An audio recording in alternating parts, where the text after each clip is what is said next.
আজকে যে সত্যি ঘটনাটা শুরু করছি সেটা ৯ জুলাই ২০২০ সালের একটা ঘটনা। ঘটনাটা ঘটেছিল বিহারের রাজধানী পাটনাতে।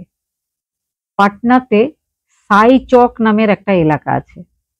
সেখানে শম্ভু রজক নামে এক ভদ্রলোক, বয়স ৩৫ বছর, নিজের একটা লন্ড্রি চালাতেন। লন্ড্রির পেছনেই ছিল তার বাড়ি। বাড়িতে ছিল তার স্ত্রী, নাম ছিল রুবি, বয়স ৩০ বছর। ৮ বছরের বিবাহিত জীবন তাদের। তাদের ২ মেয়ে, একজনের বয়স ৬ আর একজনের বয়স ২ বছর। বেশ সুখের সংসার তাদের। কিন্তু শম্ভুর মনে একটা দুঃখ সব সময়। তার ২টো মেয়ে কেন? তার একটা ছেলেও হওয়া দরকার ছিল। কিন্তু তার স্ত্রী বারবার তাকে বোঝায় যে এগুলো তো ভগবানের হাতে, আমাদের হাতে নয়। আজকাল মেয়েরাও পিছিয়ে নেই, মেয়েরাও সব পারে। তো আমাদের ২টো মেয়ে আছে, ঠিক আছে। কিন্তু শম্ভুর মনে দুঃখ সেটা তো আছেই। শম্ভুর বাড়ি থেকে কিছুটা দূরেই ছিল শম্ভুর শ্বশুর বাড়ি। তো মাঝে মাঝে তারা শ্বশুর বাড়িতেও বেড়াতে যেত। ঘটনার দিন ৮ জুলাই ২০২০, শম্ভু নিজের ফ্যামিলিকে নিয়ে নিজের শ্বশুর বাড়িতে বেড়াতে যায়। রাত্রিবেলাটা সেখানেই থাকে। সকালবেলায় ৯টার সময় সেখান থেকে নিজেদের বাড়ির উদ্দেশ্যে ২ মেয়েকে নিয়ে বাইকে করে রওনা হয়। শম্ভু আর তার স্ত্রী যাচ্ছিল, তাদের পেছনে ২টো ছেলে বাইক নিয়ে তাদের পেছন পেছন যেতে যেতে তার স্ত্রীকে কিছু কুরুচিকর মন্তব্য করে, বারবার করতে থাকে তাদের সঙ্গে সঙ্গে যেতে যেতে। শম্ভুর খুব রাগ হয়। শম্ভু নিজের বাইকটা সেখানে দাঁড় করায়। দাঁড় করাবার পরে সেই যে ২জন ছেলে ছিল তাদের সাথে তর্কাতর্কি, ঝগড়া শুরু হয়ে যায়। হঠাৎ করে ২টো ছেলের মধ্যে একজন নিজের পিস্তল বের করে নেয়। বের করে সে শম্ভুকে উদ্দেশ্য করে একটা গুলি চালায়। শম্ভু কিন্তু ব্যাপারটা বুঝতে পেরে মাথাটা নিচু করে নেয়। সেই গুলিটা গিয়ে লাগে শম্ভুর স্ত্রী রুবির মাথায়। শম্ভু হতভম্ব, বুঝতে পারে না যে হঠাৎ করে এ কি ঘটনা ঘটে গেল। সেই ২জন অপরাধী কিন্তু সেখান থেকে পালিয়ে যায়। লোকজন জড়ো হয়, রুবিকে হসপিটালে নিয়ে যাওয়া হয়। তারপরে তার বডি পোস্টমর্টমে পাঠানো হয়। এই সমস্ত ব্যাপারগুলো ঘটছে। পুলিশ এবার আসে। পুলিশ কিন্তু শম্ভুর সাথে জিজ্ঞাসাবাদ করে। শম্ভু পুরো ব্যাপারটা যেভাবে ঘটেছিল পুলিশকে বলে। সে বলে যে বেশ কিছুক্ষণ আগে থেকে, প্রায় ৪ কিলোমিটার আগে থেকে ওই ছেলে দুটো তাদের পেছন পেছন আসছিল আর তার স্ত্রীকে বিভিন্ন রকম অপ্রিয়, কুরুচিকর মন্তব্য করতে করতে আসছিল। সেই জন্যই সে সেই ২জন বাইক আরোহীর সাথে ঝগড়া করেছিল। সে কখনোই ভাবেনি যে তারা ২জন ওইভাবে পিস্তল নিয়ে ঘুরছে বা তার স্ত্রীকে মেরে ফেলতে পারে। পুলিশ তাকে জিজ্ঞেস করে যে যে ২জন ছিল তারা কেমন দেখতে, কোন দিক থেকে এসেছিল, কত বয়স হবে, কি জামা কাপড় পরেছিল, সমস্ত তাকে জিজ্ঞেস করা হয়। সে কিন্তু পরপর সব বলে। পুলিশ এবার সিসিটিভি দেখতে শুরু করে। পুলিশ কিন্তু যে জায়গাটা শম্ভু বলেছিল সেই জায়গাটার নাম হচ্ছে ব্রহ্মপুত্র মোড়। সে পুলিশকে বলেছিল ঠিক ওই জায়গাটা থেকে ২জন ছেলে তাদের পেছন পেছন আসছিল। তারপরে কিছু দূর আসার পর এই ঘটনা ঘটেছিল। পুলিশ যখন সিসিটিভিতে দেখে, পুলিশ দেখে যে না, খুব বেশি দূর থেকে কিন্তু ছেলে দুটো তাদেরকে ফলো করছিল না। পুলিশ আরো একটা ব্যাপার লক্ষ্য করে যে ব্রহ্মপুত্র মোড়ে কিন্তু ২জন বাইক নিয়ে দাঁড়িয়েছিল। তারা যেন অপেক্ষা করছে শম্ভুর আর তার স্ত্রীর। শম্ভু আর তার স্ত্রী আসে। শম্ভুর বাইক কিন্তু ওই ব্রহ্মপুত্র মোড়ে স্লো হয়ে যায়। তারপরে একটু দূর যাওয়ার পরেই সেই ছেলে দুটো পেছন পেছন আসে। তাদের মধ্যে তর্ক শুরু হয়। খুব বেশি তর্ক বা খুব বেশি উল্টোপাল্টা কথা দুপক্ষই বলাবলি করেনি। হঠাৎ করে ছেলেটা পিস্তল বের করে নেয় আর গুলি চালায় শম্ভুকে উদ্দেশ্য করে। শম্ভুর যেন সবটা জানাই ছিল, দেখে মনে হয়েছিল। পুলিশ 11 জুলাই 2020-তে শম্ভুকে থানায় ডাকে, জিজ্ঞাসাবাদ করে প্রায় 4 ঘন্টা। প্রথম দিকে শম্ভু কিচ্ছু বলতে রাজি না হলেও পরের দিকে শম্ভুকে পুলিশ বাধ্য করে সবটা বলতে।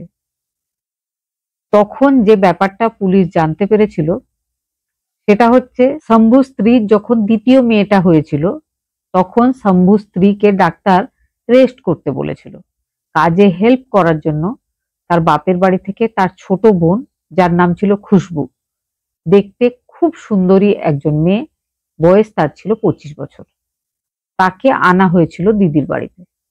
সে দিদির বাড়িতে এসে দিদির সেবা যত্ন, বাচ্চা ধরা, রান্না বান্না করা ইত্যাদি করছিল। সে যখন এসে দিদির বাড়িতে ছিল, তার জামাইবাবুর তাকে খুব পছন্দ হচ্ছিল। শম্ভু মনে মনে নিজের শালীকে পছন্দ করতে শুরু করে। সে আকারে ইঙ্গিতে নিজের শালীকে ব্যাপারটা বুঝিয়ে দেয়। শালীও কিন্তু ব্যাপারটার বিরোধিতা করেনি। সেও নিজের জামাইবাবুর সাথে খুব ভালোভাবে গল্প করত, একসাথে বেড়াতে যেত। ব্যাপারগুলো দেখে এক সময় শম্ভুর স্ত্রীর সন্দেহ হয়। সে ব্যাপারটা বুঝেছিল।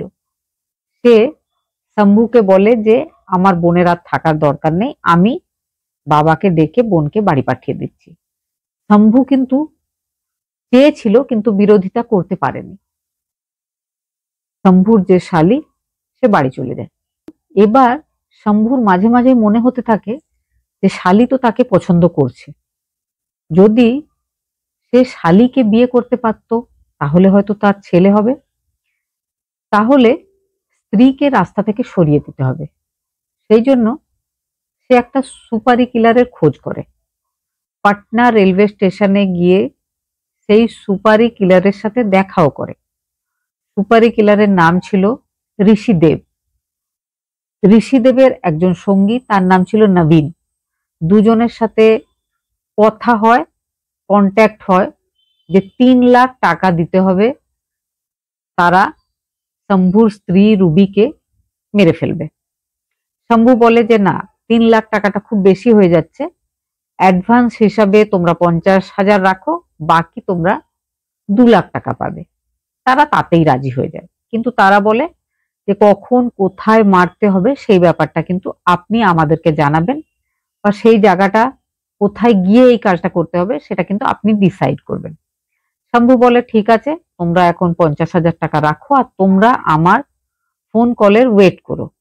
তো তারা দুজন সেটাই করছিল। এবার কিছুদিনের মধ্যে শম্ভু জানতে পারে যে তার স্ত্রী তৃতীয়বার প্রেগনেন্ট হয়েছে। শম্ভু কিন্তু মনে মনে খুব খুশি হয়, তার মনে হয় হয়তো তার স্ত্রীর এবারে ছেলেই হবে। শম্ভু ঋষিদেবকে ফোন কলে জানায় যে এখন কাজ করতে হবে না, 2-3 মাস দাঁড়াও, তারপরে আমি যখন বলবো তখন কাজ হবে।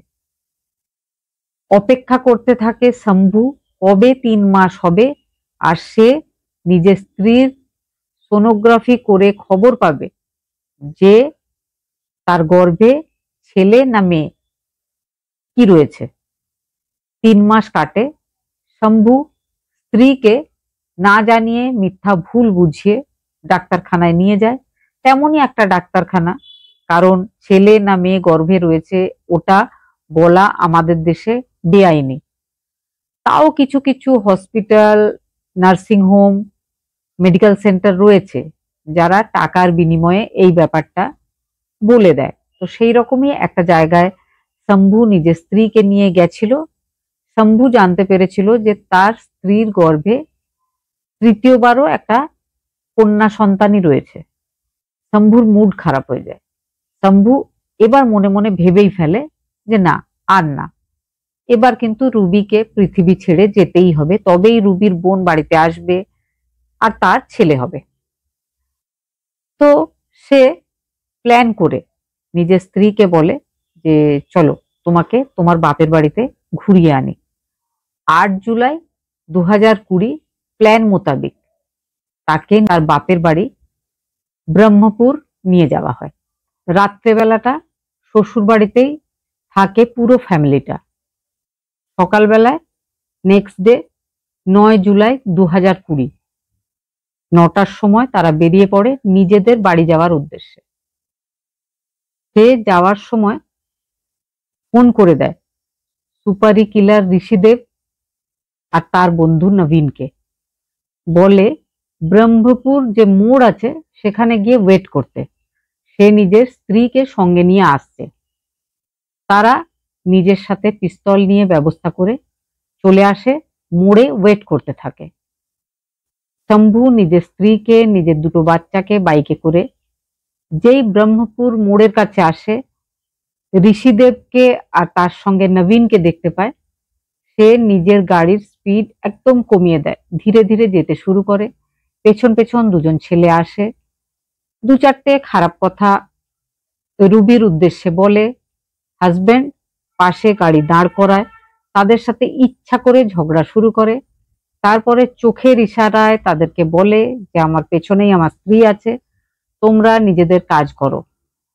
তারা পিস্তল বের করতেই সে মাথা সরিয়ে নেয়, স্ত্রীর মাথায় গুলি লেগে যায়। এই ব্যাপারগুলো যখন পরবর্তীকালে খুশবু মানে তার স্ত্রীর ছোট বোন জানতে পেরেছিল, বাড়ির লোকজন তার উপরে রাগারাগি করেছিল, কিন্তু সে গিয়ে জেলে নিজের দিদির হাজবেন্ডের সাথে দেখা করেছিল, করে খুব খারাপ ভাবে তাকে বকাঝকা করে এসেছিল। সে নিজের জামাইবাবুকে বলেছিল যে আপনি এভাবে ভাবলেন কি করে যে আমার দিদিকে আপনি পৃথিবী থেকে সরিয়ে দেবেন আর আমি আপনার সাথে বিয়ে করব। যাই হোক, এখন শম্ভু আজীবন কারাদণ্ডে দণ্ডিত হয়ে জেলেই আছে। আর শম্ভুর যে দুটো মেয়ে ছিল তারা শম্ভুর শ্বশুর বাড়িতে খুশবুর কাছে মানুষ হচ্ছে।